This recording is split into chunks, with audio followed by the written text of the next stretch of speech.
The answer is yes. Yes, you do love when I come around. You can see we're having fun with this one, kind of playing around there with a fun intro, since this is going to be a topic that we just have to take, lightheartedly.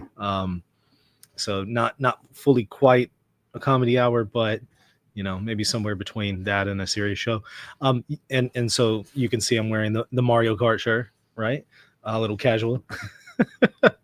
Well, welcome to the Michael Loftus Show. Hit that subscribe button if you haven't already. Hit the like button. Really would appreciate y'all's support. We're going to be reviewing Justin Peters and his claim that the Pope may have just said that Mary is God. We've reviewed Justin Peters a few times on the show before, but he is suggesting that the Pope may have just said that Mary is God, and he has some problems with prayers to the Virgin Mary and stuff like that. And so we're going to examine why he thinks that the Pope just said that Mary is God, if there's any basis to it. And then we're also going to talk about the question of the intercession of the saints, stuff like that. So all of that is what is in store. So I'm going to go ahead and share my screen, and let's maybe watch the first few minutes of what Justin Peters has to share on his own channel where he makes the claim. Then we're going to actually take a look at what Pope Leo said, an actual transcript of it, and then we'll see if we can get to the bottom of the matter, whether or not the Pope just said that the Virgin Mary is God. All right, let's go ahead and dive in. Go share my screen. Let me know if y'all have any difficulty hearing the audio. Okay. By the way, great to see all of y'all in the chat.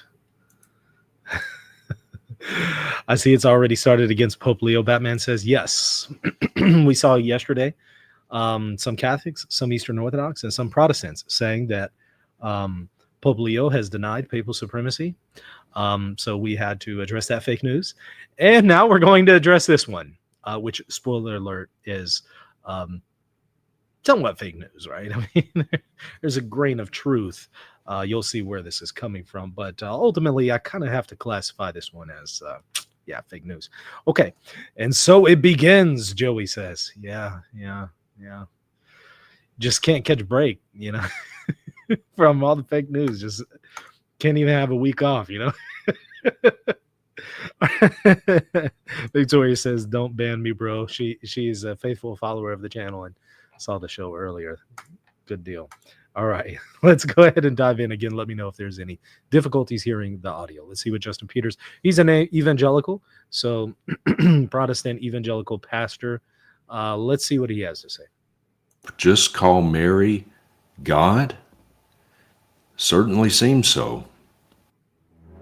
All right, he thinks that, yeah, it certainly seems so. So he's not suggesting this is fake news or anything. He really is under the impression that the Pope called Mary God. Okay. Welcome to the program, ladies and gentlemen. My name is Justin Peters. I hope that this finds you and your family doing well today. I want to thank you so much for joining me. Sorry I've been a little sparse on my I've been on the road. I've been to California in 3 different churches, actually, kind of back. And then at Trinity, finally, city and are looking for a good church. This is the first American Pope, and he made his big debut on May 8th. I was actually in a restaurant. I was at one of these churches. I was in a restaurant when this was happening, and I was kind of keeping an eye on the television. And he came out, and he made his big first appearance. And something caught my ear when he gave his address. Now, he gave his address in Italian. Even though he's American, he's multilingual. So he's giving his address in Italian because, after all, they were in Rome. Understandable. If you can speak Italian, why not when you're in Rome? And but I wasn't sure that I heard it right. And so I listened to it again later on YouTube. And sure enough, now I want to play this for you, and it's going to speak for itself. Now, in fairness, I don't speak Italian, and his voice was kind of, it was lowered, and you primarily hear the voice of the translator. So is it possible that the translator mistranslated him? It's possible. But if that was a mistranslation, it was a big boo-boo. So anyway, I'm just going to let this play, and I want you to listen to it. And before we do that, I at least have to give Justin Peters credit for actually showing the video. Okay. Most people don't do that. 99% of people don't do that. At least he did that. All right. So whatever you have to say about him after this, whether you say that this is disingenuous, whatever you have to say, you know what? At least give him credit. He actually plays the video for you so that you can fact check him in real time and see if this is fake news. Here we go.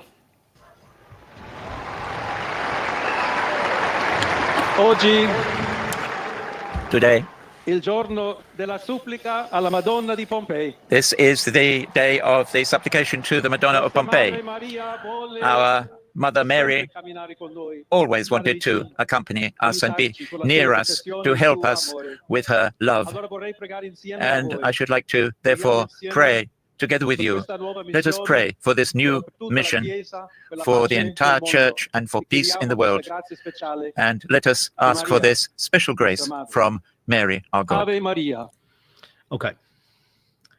You heard him in Italian say madre, means mother, right?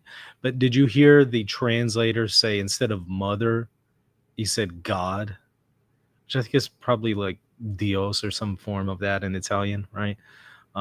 Let's see, God in Italian. Let's just Google it real quick. Yeah, Dio. All right. So there's a pretty big difference between madre and Dio, but you can clearly hear him in the audio, even though he's turned down. I clearly heard madre means mother, but the translator said God. Okay. So watch this again. Ask for this special grace from Mary, our God. Ave Maria. So the translator says Mary, our God. And let us ask for this special grace from Mary, our God. Ave Maria. Let us ask for this special grace from Mary, our God. Now, I've looked up the transcript, and in the transcripts of this, he says Mary, the transcripts report him as saying Mary, our mother, but clearly the translator said Mary, our God. And again, you know, his audio has been lowered, so you just hear the translator. But Stop. It is lowered, but you could still hear him. I could hear him. I just listened to it multiple times, and I clearly heard what he was saying. He said madre, which means mother. He doesn't say Dio. He doesn't say God. The translator said that. Okay, so there's nothing unclear. Yes, you can go to the translation or the transcript on the Vatican website. Yes, it does say, let us ask Mary, our mother. So it's clear there, but you don't even have to go to that. I'm sorry, you don't have to.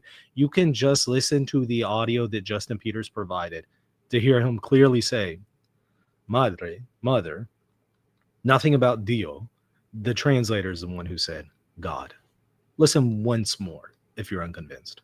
Special grace from Mary, our God. Ave Maria. One more time. Together with you, let us pray for this new mission, for the entire church and for peace in the world. And let us ask for this special grace from Mary, our God. Ave Maria.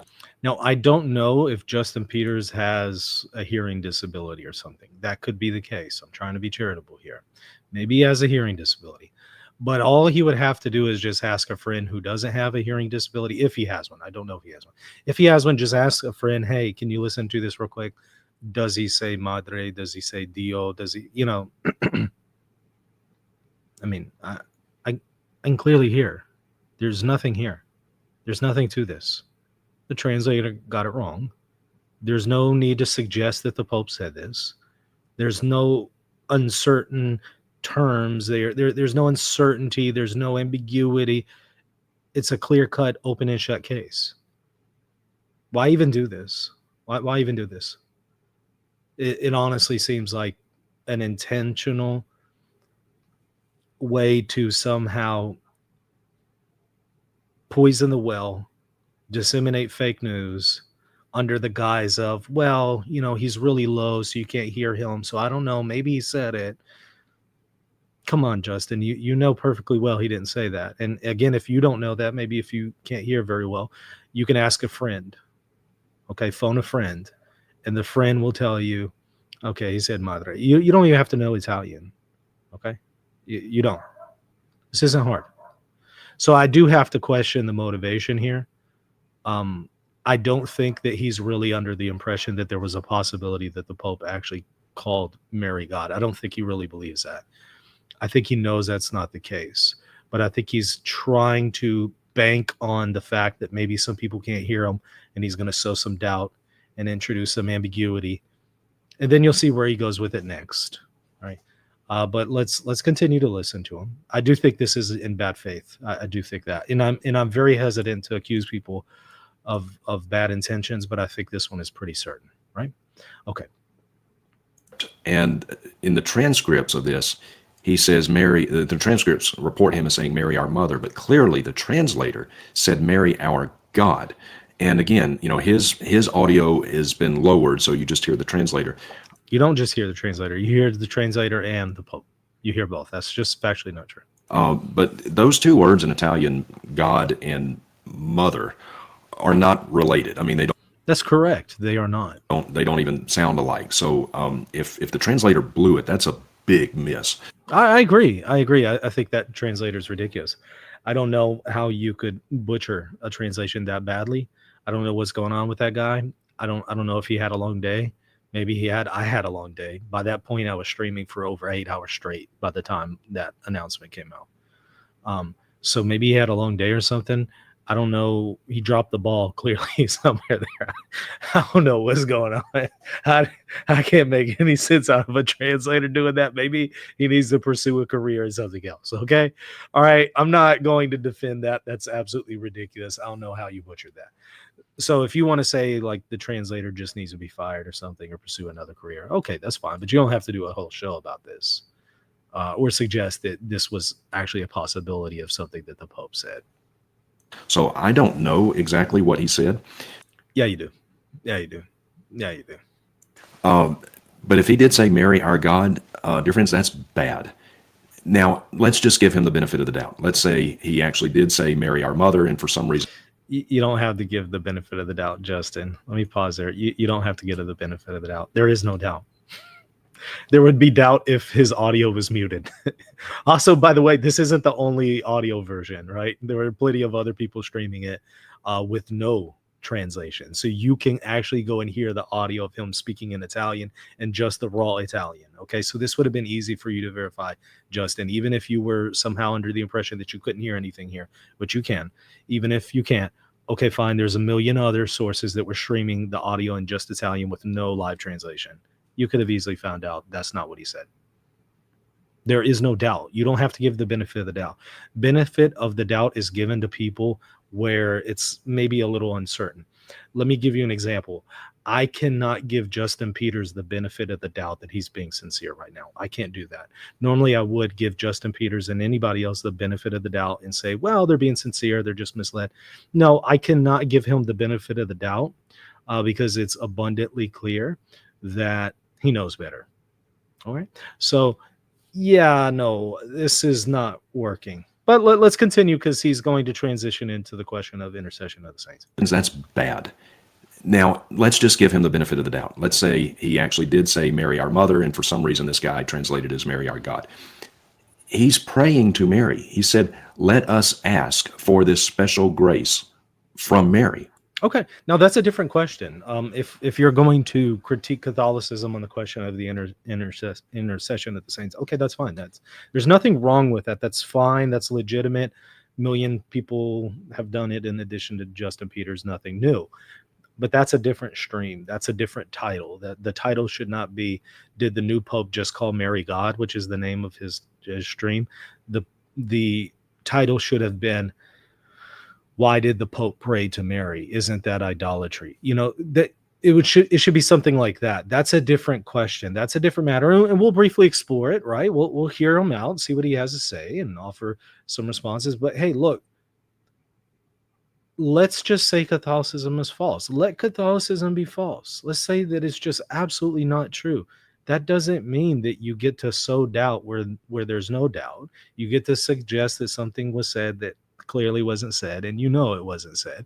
That doesn't give you license to do any of that. It just doesn't, even if Catholicism is false. So let Catholicism be the worst thing in the world. It still doesn't give you license to do this kind of foolishness. So I don't know. This is just rubbing me the wrong way, but okay. Let's hear him out. Let's hear his objections. They will be the standard objections. You've likely heard a million times, but let's go through the motions Practice makes perfect, right? So maybe some of y'all who've heard it before, maybe you need a refresher or something. Let's go through it. Okay, prayer is an act of worship. There is only one person to whom we pray. All right, we got to stop there. I know I'm pausing him constantly, but there were two assertions there. First, he says prayer is an act of worship, and then there's only one person to whom we must pray. Let's stop there. That's the problem, right? So the premises are faulty. If those premises were true, then it would logically follow, and it would validly follow that you should not pray to the Virgin Mary if those premises were true. But that's precisely what is contested. It's hotly contested. You can't just throw out that prayer is worship. You can't do that unless you're just talking to your audience who's already convinced and you're not trying to convince a skeptic. If you're just trying to talk to your audience and not actually convince a skeptic, then maybe you can just throw out arguments like that.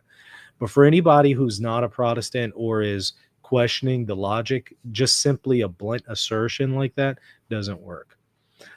Prayer can be a form of worship, but it's not necessarily a form of worship. From the Catholic perspective, the height of worship is going to be sacrifice, not necessarily prayer. Prayer is asking for something. You can ask a friend. You can phone a friend and ask them, hey, did the Pope actually say this? Can you listen to the audio? That's, in a sense, prayer. Certainly the way in which the term was traditionally used in archaic English. But you get the point, right? Prayer means to ask. Now, whether or not you can ask someone who is, as they're going to say, dead, whether you can ask someone in heaven, can someone in heaven hear your request? That's a different question.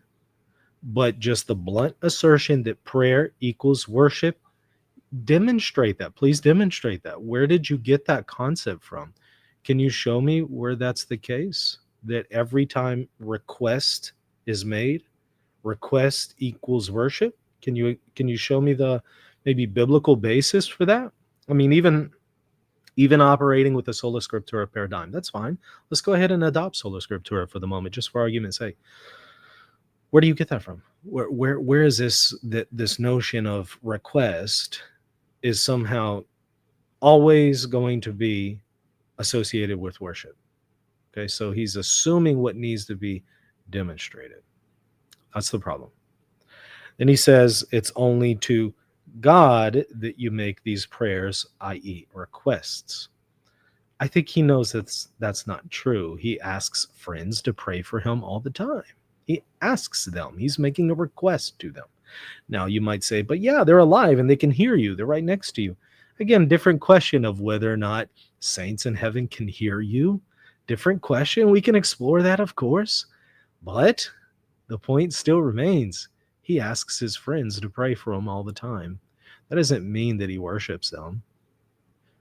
So, and it also doesn't mean that he's taking away from Jesus as being a sole mediator, because here there's some equivocation going on with mediator. When you ask your friend to pray for you, are you denying that Jesus is the one mediator? No, you're not, because you recognize the mediation that's being described there about Jesus is different than the mediation of somebody praying for you. You recognize there's a difference. So you're equivocating, you're using the same terms, but you should recognize they're being used differently. Okay, so let's continue. Let's see what else he has to say here. And that is God, nobody else. So if you're asking for a special grace from Mary, a special grace, there is only one who gives grace, dear ones, and that is God. Okay, so within the, again, Christian paradigm here, since that's what's common to both parties in the discussion, Catholics and Protestants, right? We got both in the chat here. Okay, so let's look for some common ground here. Within the Christian paradigm, whether Protestant or Catholic, yes, God is the source of grace. Of course, he's the source. But whenever Justin Peters preaches the gospel to somebody, Does Justin Peters believe that he is the source of grace? No, he's going to say God is still the source of grace. But wouldn't Justin Peters recognize that God just used Justin Peters to communicate grace to somebody through the proclamation of the gospel? Of course he would. He would have to say, yes, God uses people to communicate grace in some cases. Great. Oh, so now you recognize that sometimes grace can be mediated. Interesting. Okay, so just because it's mediated doesn't mean that that mediator is somehow the source of it. Justin doesn't think that he's the source of grace when he preaches the gospel, but he recognizes he's a conduit. He recognizes God uses him. Now, whether or not you believe God does use Justin Peters or not, different question. He believes that, right? So even just by his own logic, he recognizes this concept. So, okay, just map that on here. The same would then apply to the Virgin Mary. The Catholic and Eastern Orthodox claim at that point would be that, no, Mary is not the source of grace, like an absolute source, like it originates her, she creates it or something. But the point is that it's being mediated in some cases through her. That's the idea. That's the notion. One second. Sorry about that. I had a quick interruption here.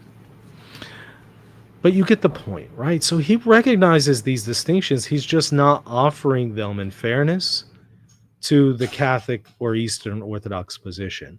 And I would say that he's being inconsistent when he does that. So I would challenge him to try to be a little bit more consistent, try to steelman his opponents whenever he attempts to critique them. Because, again, by his own logic, these arguments are bogus. So let's proceed. See what else he has to say. James says, isn't John MacArthur's ministry called Grace to You? It sure is. Sure is. I used to be on their mail list when I was a Protestant, and yeah, grace to you. Because what? John MacArthur is giving grace to you, right? Not that he's the source of it, but that God uses him. That's the idea. Okay. So, yeah, it's a little disingenuous to use these kinds of arguments. Okay. God alone gives grace. Nobody else can give grace. God alone does that. And God should be the sole person to whom we pray.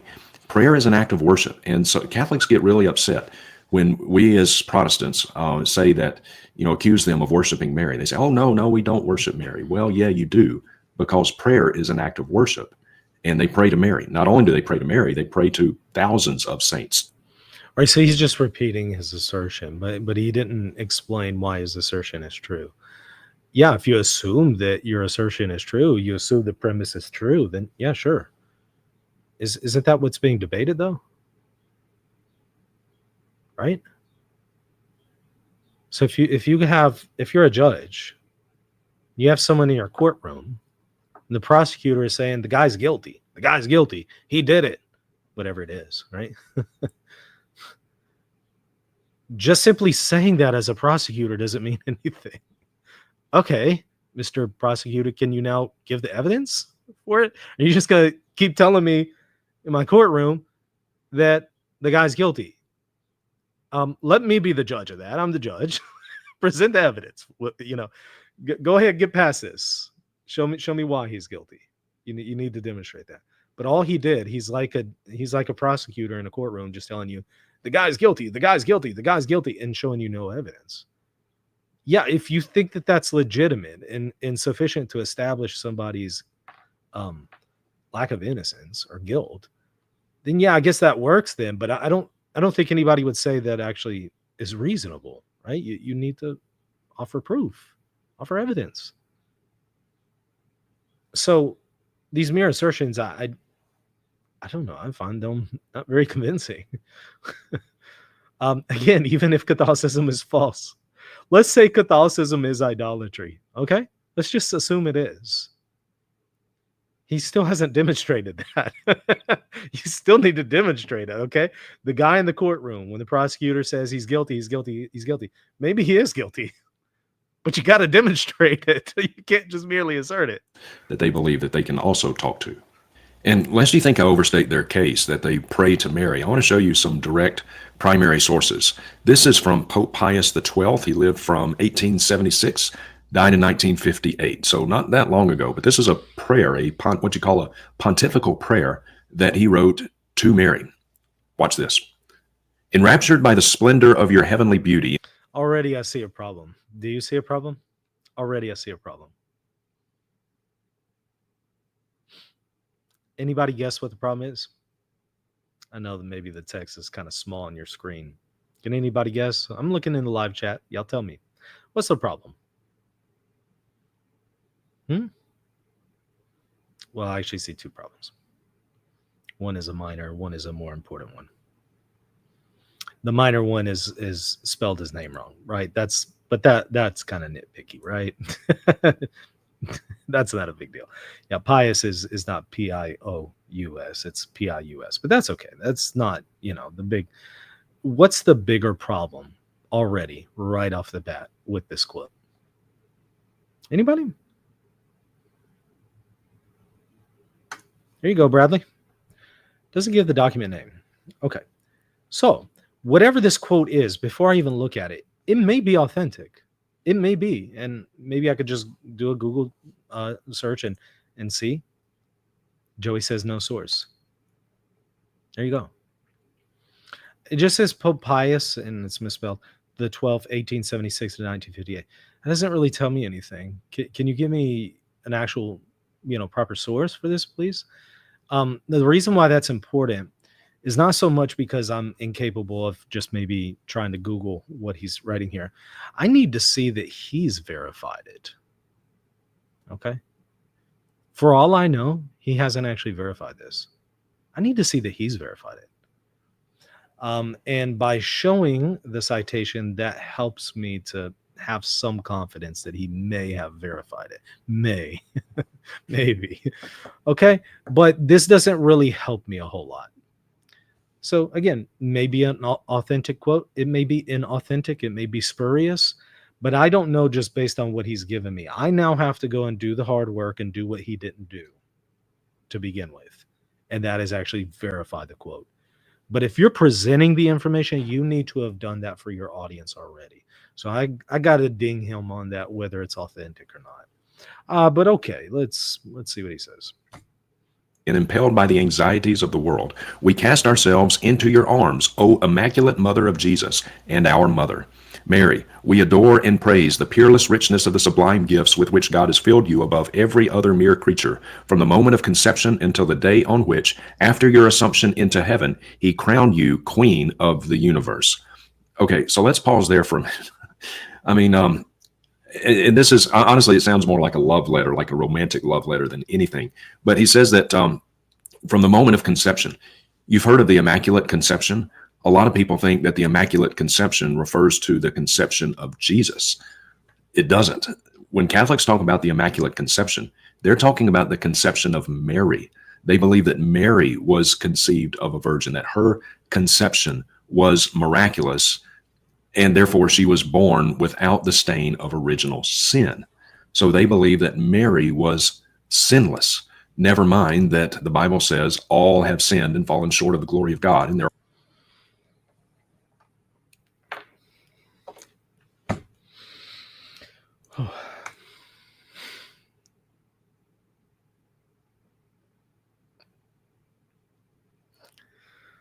for the millionth time.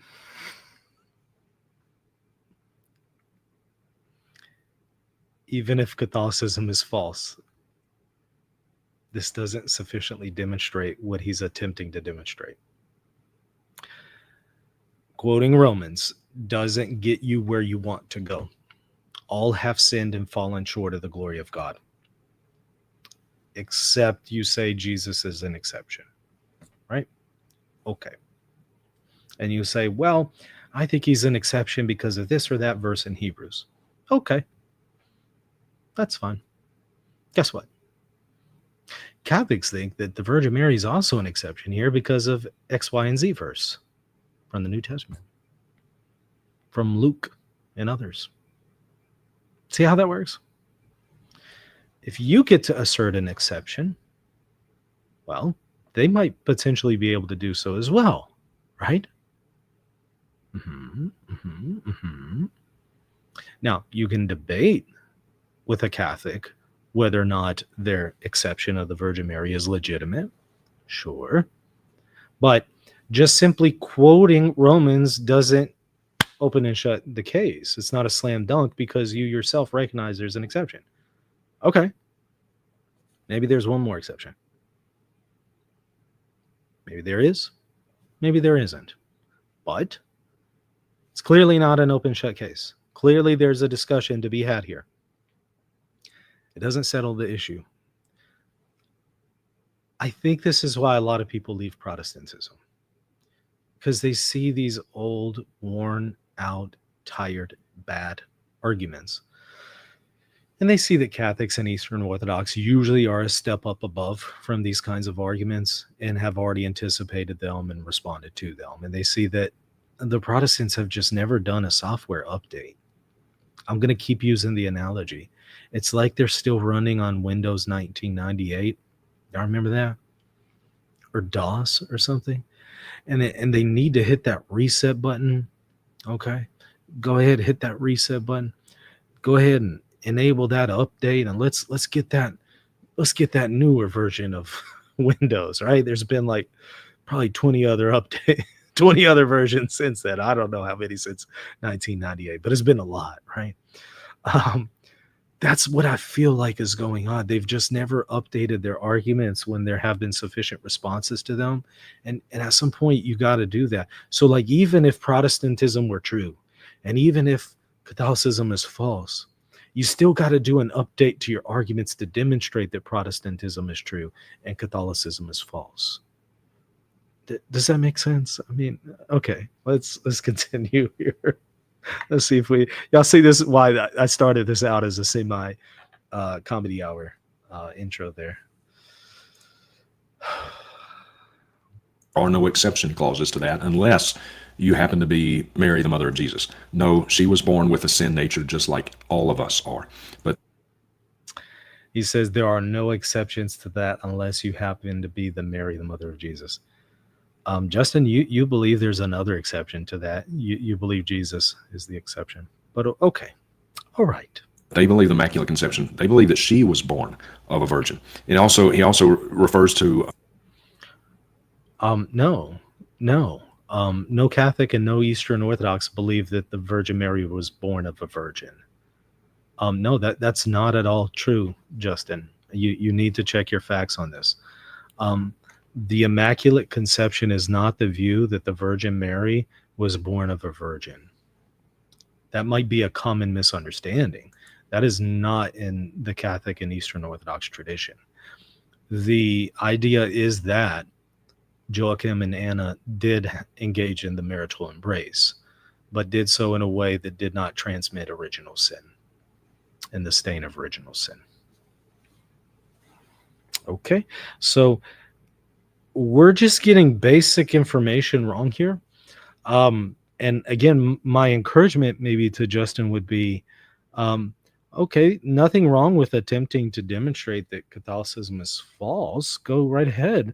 But maybe just make sure that you're kind of up to date on what the position that you're attempting to refute actually is. Somebody came to Justin Peters and told him, Justin, I think Christianity is ridiculous because you believe in a quaternity. And he's like, wait, what? What are you talking about? I believe in a trinity. They're like, no, you believe in a quaternity because, Justin, you think that you're God too. And Justin will be like, wait, what? No, I don't think I'm God. And they'll say, yeah, you do. Yeah, you do. Sure you do. Because you claim you're made in the image of God. You claim that you're a son of God. And he might say, I think you're engaging in equivocation. But Jesus is the Son of God, and he's a person of the Trinity, and you claim to also be a son of the God. Ergo, you're the fourth person of the Trinity. And he might again say, I think you're equivocating here, right? And he might make some additional distinctions and say, yeah, I don't think you're familiar with my position. I don't think you know what I really believe here. Fair enough. And I think he would have every right to say that that person who's attempting to critique Justin just hasn't done the necessary and requisite research to sufficiently interact with him on that point, right? That's how I feel about Justin on this particular point. Okay, let's proceed here. Your assumption into heaven. Catholics don't believe that Mary died. They believe that she was assumed up into heaven. This is also false. Justin, you're killing me here. You're killing me, Smalls. Let's go to Munificentissimus. Gosh, tongue twisted here. Munificentissimus Deus.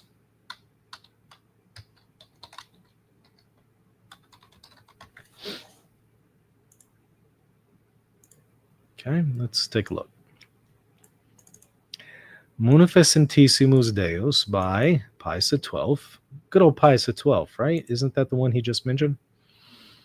On the dogma of the Assumption. Y'all have seen me go over this numerous times. Let's go ahead and rehearse once more.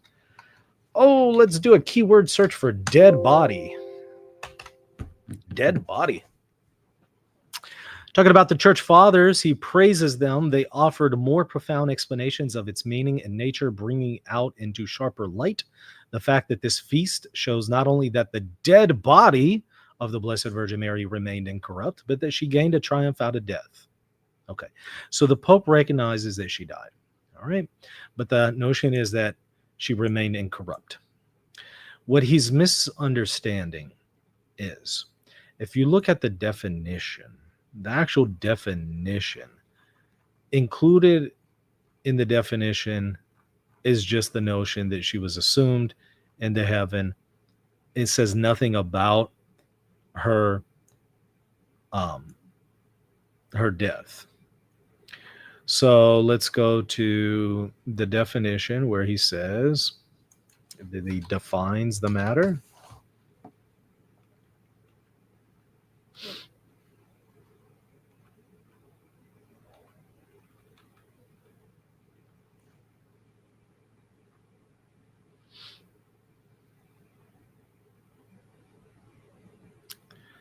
Okay. By our own authority, we pronounce, declare, and define it to be a divinely revealed dogma that the Immaculate Conception, or Immaculate Mother of God, the Ever Virgin Mary, having completed the course of her earthly life, was assumed body and soul unto heavenly glory. This was done because he did not want the object of the dogma to be how she died, so he left that vague there in the definition. That's what Catholics often point out, and some have misinterpreted that to mean that the church thus teaches that she never died. That does not logically follow. Just because they didn't dogmatically define that she died doesn't mean that it's nowhere taught that she died. Okay? So these are just basic distinctions we need to be aware of if we're going to engage the Catholic position. Again, let Catholicism be false as the day is long.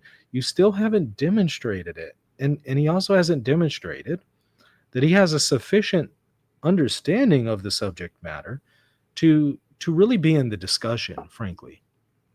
Okay, let's continue. Just like Jesus was. Just like Jesus, after his resurrection, ascended into heaven, Mary did the same thing. So you see, this is, I mean, you're skating on perilously thin ice. They are essentially deifying Mary. Back to Pope. So even if Catholics and Eastern Orthodox are deifying Mary, that has not been demonstrated by Justin Peters. That's the issue. Pius XII's prayer. O crystal fountain of faith, bathe our hearts with your heavenly perfume. That's just gross. O conquerors of evil and death, inspire in us a deep horror of sin, which... He says that's just gross. Justin, you ever read the Song of Songs? I don't think I need to go any further than that. If you know, you know. makes the soul detestable to God and a slave of hell. O well beloved of God, hear the ardent cries which rise up from every heart in this year dedicated to you. Then tenderly, O Mary, cover our aching wound, convert the wicked, dry the tears of the afflicted and the oppressed, comfort the poor and humble, quench hatred, sweeten hearts, Let's just stop right there. Convert the wicked? Yeah, Justin, that's what you do every day when you preach the gospel, right? See how that works, Justin? You do that every day. Okay, now are you somehow the source of that conversion? No, you believe that God is. Okay, but you're a part in that. You play a role in that. Yeah. Otherwise, you wouldn't be preaching the gospel as a pastor, right? You've converted people before, Justin. You've converted the wicked. Does that mean that now you're saying that you're God? Or you're detracting from God's glory? Soli Deo Gloria? You're detracting from that notion now? No, you're not taking away from that. So he recognizes these distinctions for himself, but he doesn't want to offer the same thing to Catholics. I just think that that's inconsistent. It may be disingenuous.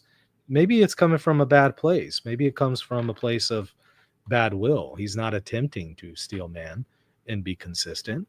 He's looking for something to criticize. And so it might come from a place of bad will. It might come from a place of maybe goodwill, but he just hasn't thought through the situation very clearly. I don't know. What do y'all think? Y'all think this is coming from a place of goodwill? Dear friends, there is only one who can convert.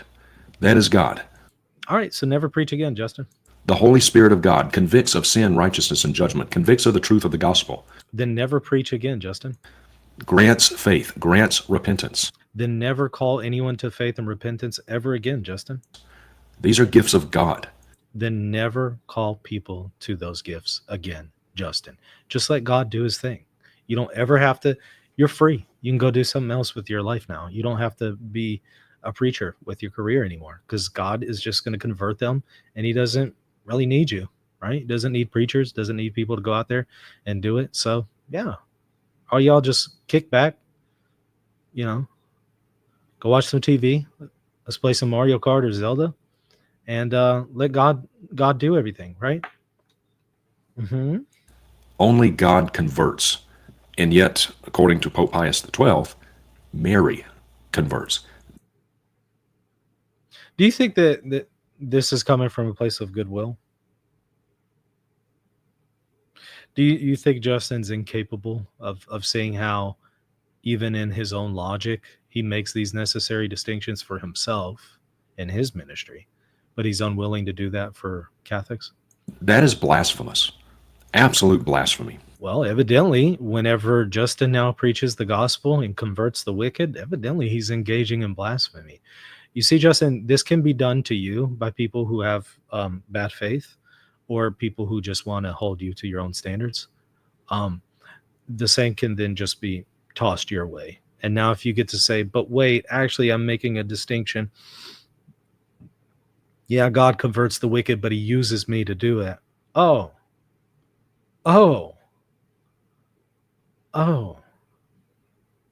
Because that's exactly what the Catholics and Orthodox are saying about the role of the Virgin Mary.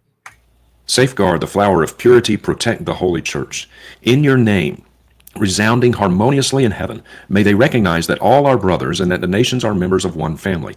Let me ask you something.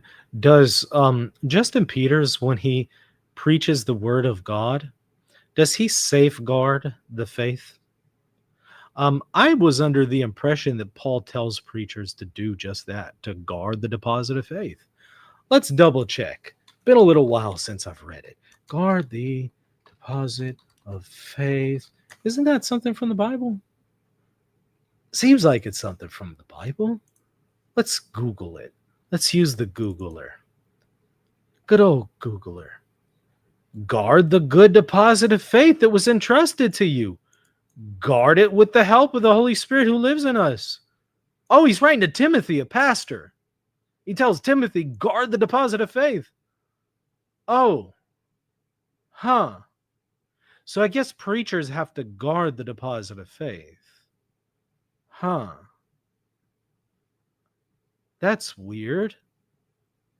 So it's okay for Justin Peters to guard the deposit of faith, but Jesus's mother, I guess, is supposed to defile the deposit of faith. I don't know. Like, okay. Receive, O sweet mother, our humble supplications, and above all, obtain for us on that day, happy with you, that we may repeat before your throne that hymn which is sung today around your altars. You are all beautiful, O Mary. You are glory, O Mary. You are the joy. You are the honor of our people. Now, if that's not worship, then someone needs to tell me what worship is, because Oh, I can help you with that, Joseph. I'm so glad you asked. Sacrifice would be worship. Okay, so if you offered a sacrifice to the Virgin Mary, you would have a point. Everything you just quoted would not be worship. Everything you just quoted, you can apply to yourself as a pastor. You just did not read that with goodwill. You read that in a way that was inconsistent with what you believe. Again, exemplifying bad will and being unfair and inconsistent. But yeah, there you go. How about that? Worship is sacrifice. What about that one? Okay, so again, even if Catholicism and Eastern Orthodoxy on the matter are wrong, let's say both communions are false and Protestantism is true, he just still hasn't demonstrated that by this argument. That's my biggest concern here. Let's proceed. I apparently don't know. And we're just getting I agree with that. He does not know. started. I want to show you this. This is some excerpts from a book called The Glories of Mary, written by, or at least compiled by, St. Alphonsus Liguori. And he takes, in this book, he takes a lot of different statements of worship and adoration that were dedicated to Mary. And What in the world? I just heard somebody scream. in this book, he takes a lot of different statements of worship and adoration that were. What was that? Did somebody get bit by a dog at Justin's house? He takes a lot of different statements of worship and adoration that were. I don't know what's going on in the back there. That sounded like a human. We might need to have somebody who knows Justin check the basement. Can we go check in on Justin's, friends? I'm talking about friends. Y'all, those of y'all who know him and you're good terms with him. Y'all go and check on him, find out maybe if everything's okay. Dedicated to Mary, and he can compile them in this book. And this book is officially accepted by the Roman Catholic Church. You can find again. It's like 3 times. Wait, what? It's like somebody's being killed in the background. In this book, he takes a lot of different statements of worship and adoration that were dedicated to Mary, and he can compile them in this book. And this book is officially accepted by the Roman Catholic Church. You can find this book in Roman Catholic bookstores. I don't know about all of their bookstores. And he's continuing as if this didn't happen.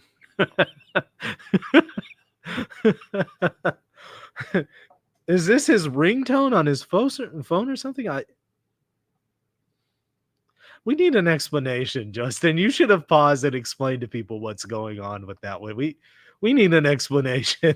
I'm now more concerned about that than I am this topic of idolatry. But you can certainly find it. It's very much endorsed by the Roman Catholic Church. So here's just a couple. O sovereign lady, saint of all saints, our strength and our refuge, God, as it were, of this world, glory of heaven, accept those who love thee. Our sovereign lady. By the way, thank you for the super sticker here. Yeah, I'm not a fan of what Liguori is doing with this kind of exalted and flowery and poetic language. He knows very well that she's not sovereign. He knows very well that she's not God. But he's using the terms in the same way that Jesus and even Paul have spoken of, and also the Old Testament speaks of Moses as God to Pharaoh, as the judges among the Israelites, as gods among the people, as Satan as the god of this world, as Paul says. That's it's more along those lines, but I'm not a fan of that kind of language. Let's just go ahead and just put the worst possible spin on what Alphonsus Liguori did instead of putting a more charitable spin on it, which he would of course do for the Bible, right? He would do that for the Bible. He won't do that for Catholics though. But let's put like the worst spin on it. Okay, Ligori's wrong. Like that doesn't mean anything. This is nowhere approved by the magisterium. This is not a magisterial act. It's like the magisterium never says like, oh, you need to follow what Ligori says here. No. And I don't think you have to go with the worst case scenario. I think you can steel man Ligori in the same way you would do the Bible, which calls Satan God. The point is, in the same way that you're going to steel man that, do that here, and you won't have a problem. But again, me personally, I'm not a fan of this kind of language because I know it's open to this kind of, I know it opens up and brings about these kinds of criticisms. And so it's probably just best to avoid that, right? But that's my personal thoughts on the matter. There's only one who is sovereign, dear ones. That is God. And God, as it were, of this world, glory of heaven, except those who love thee. That, I don't know if that's just antiquated language, but it certainly seems to be calling Mary God. It's the same language that is used of Satan in the New Testament. That's got to be awkward for Justin, right? And then continues. Oh, because wait, if he's dinging Catholics on that language, he has to ding the Bible on that language when it calls Satan the God of this world. That's got to be like really awkward. Because at the very least, you know, like which one would you rather say is the God of this world? The mother of Jesus or Satan? He's putting the Bible in a more difficult position. And so this is actually a backhanded slap at, you know, the Apostle Paul, and he doesn't seem to realize it. O sovereign princess, turn, O Mary, thy loving eyes on me. Look at me and draw me to thee. Sovereign lady, sovereign princess, look at me and draw me to thee. Dear friends, only God draws. You see, Catholics say they don't worship Mary, but yes, they do. Justin, when you preach to people, are you drawing them to God? He's going to say, no, only God draws, John 6, right? Okay, so you're not drawing people when you preach the gospel to them. You're just like pushing them away, I guess. Of course you're drawing them. Of course you are. Of course. But you recognize there's a difference in the way in which God is drawing someone as the source of that versus you as an agent by which he does that, right? I mean, you recognize there's some proper distinctions here. He's willing to afford himself and his own ministry these exceptions and distinctions, but he won't do that for himself. I'm going to go ahead and tap out at this point. I'm halfway through, and it's just getting worse and worse. Unless y'all want me to keep going. Y'all put in the chat. You want me to keep going, or you want me to stop at this point? Because I'm hearing more of the same stuff, and I'm not really seeing anything different. Give y'all just a second to respond there while I'm checking this message. Okay.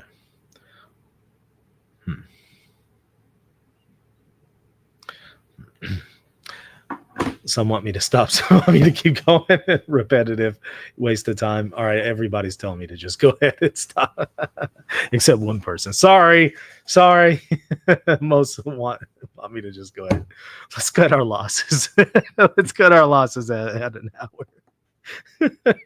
Whatever time we wasted here at this point, let's go ahead and let's cut our losses. We're done. Oh boy. I still need to know what was happening in the background over there. I need an answer for that one. Maybe he'll be able to update the audience with the man screaming in the background. What was going on with that? Yeah, so these are, some are saying it's his dog. It did not sound like a dog. It sounded like a human. Either way, I think we deserve some clarification. You know, what I'm hearing from Justin is the same stuff by every other critic of Catholicism and Eastern Orthodoxy who comes from an evangelical perspective. It's the same arguments. And every single time there's a double standard. They'll make exceptions for themselves. They'll use the same language for themselves. They'll have the same concepts for themselves. But all of a sudden, when Catholics and Orthodox do it, all of a sudden it's not okay. Why? Why do you get to have double standards? Why do you get to be hypocritical? That doesn't seem to make a whole lot of sense to me. A happy pilgrim says, now he will say that his arguments are so good that they shut down Michael Lofton. That is what they will say. That is certainly what they will say. But is it the truth? That's the question.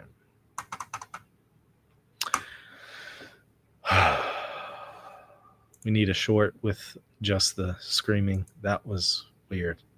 I don't know what's going on with that.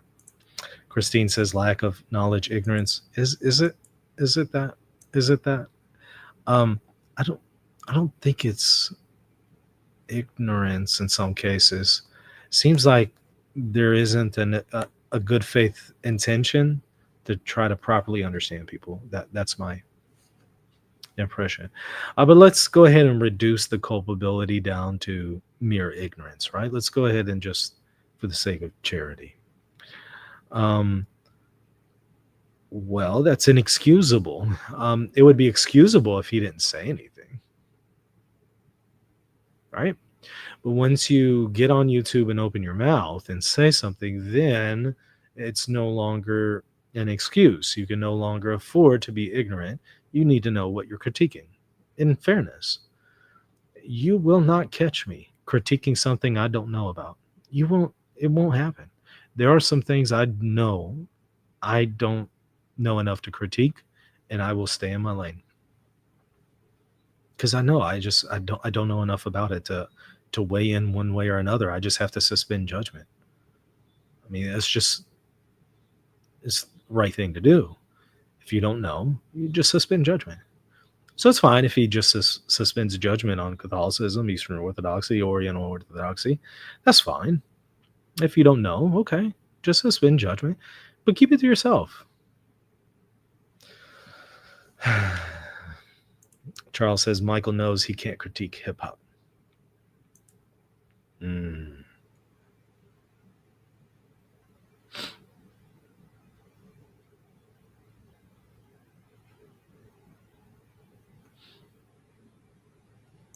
Don't mistake arrogance for ignorance.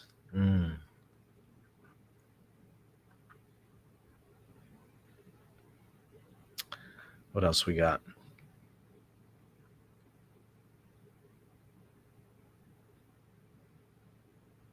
Maybe his stomach made noises and the microphone picked it up. Mia, I appreciate your attempt to explain it, but no stomach in the history of mankind has ever made those noises. I can assure you. And I haven't verified the sound of every stomach in human existence, but I can confidently say no stomach has ever made those sounds before.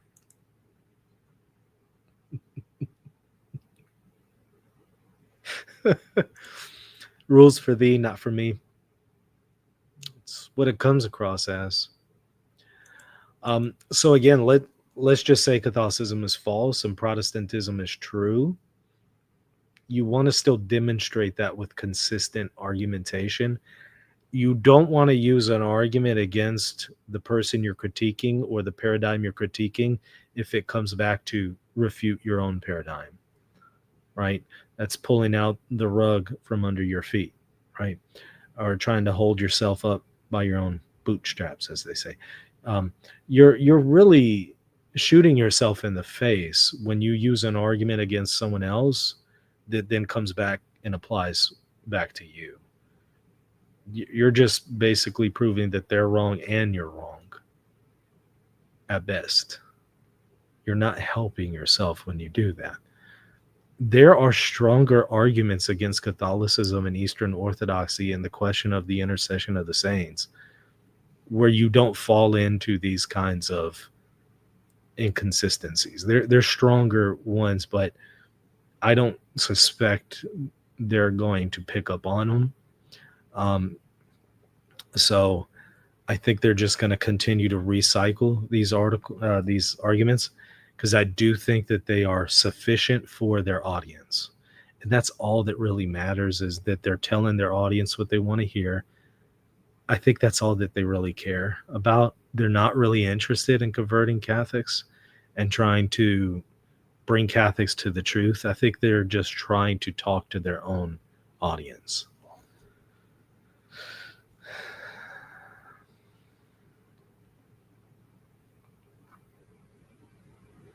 Has Don't Block Me come back? I didn't see him come back, unfortunately.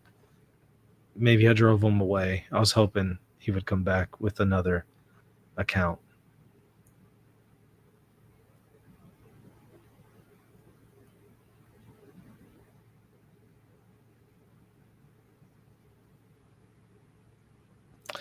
He's committed to his position. That's fine, but just don't use arguments that undermine your own position. That's all I'm saying.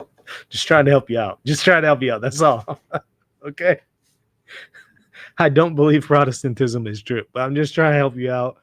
If you're just trying to argue that Protestantism is true, when you're arguing against non-Protestants, don't use an argument that defeats your own Protestant paradigm. That's not a wise thing to do. For obvious reasons. Do I need to continue to belabor the point? I was wondering if the sound was a video game in a neighboring room. That's quite the theory. I have several reasons why I think that's not the case, but maybe. But that's quite the theory. We are now just explaining, I think, when we do that. But okay.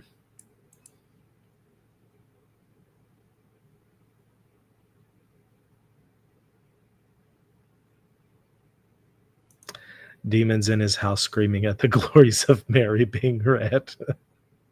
Now that's a funny comment, Tanner. Brandon says, Michael Lofton, fueled by trolls and bored by Protestants. That's actually true. That describes today. I was really energetic with our troll earlier. He made my day, and Justin just brought me down and left me really bored. Okay. Justin-splaining.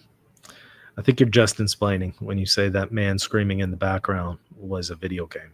I think you're Justin-splaining. Because it was the same sound. It was just lower each time, but it was the exact same sound.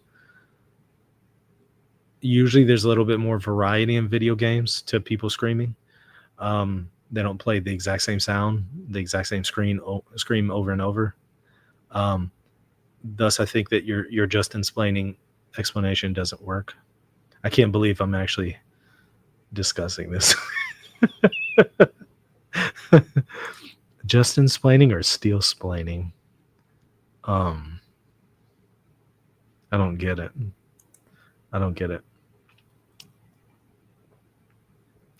Some of the comments about the fake barking in the background. I don't think it was barking. I'm sorry. I don't think it was barking. That is not barking. I know what barking sounds like, okay? Boxer barks all the time, okay? I know what barking sounds like. Sounded like a human screaming, okay? That is not a dog. It's not a dog. Dogs don't sound like humans. Last I checked. It sounded too human. It was Castlevania, old school sounds. See, Christ Bearer, he's a real one. Because he knows the game Castlevania. You gotta give it to him. Okay? If you know what Castlevania is, look, all props have to be given to you at that point. Like you're a real one at that point. Good old Castlevania, man. Good stuff. All right, I'll go ahead and check out. See y'all tomorrow. Y'all hit that subscribe button if you haven't already. Hit the like button. I enjoyed it. I hope y'all did as well. Let me know your thoughts in the comment section. See you later.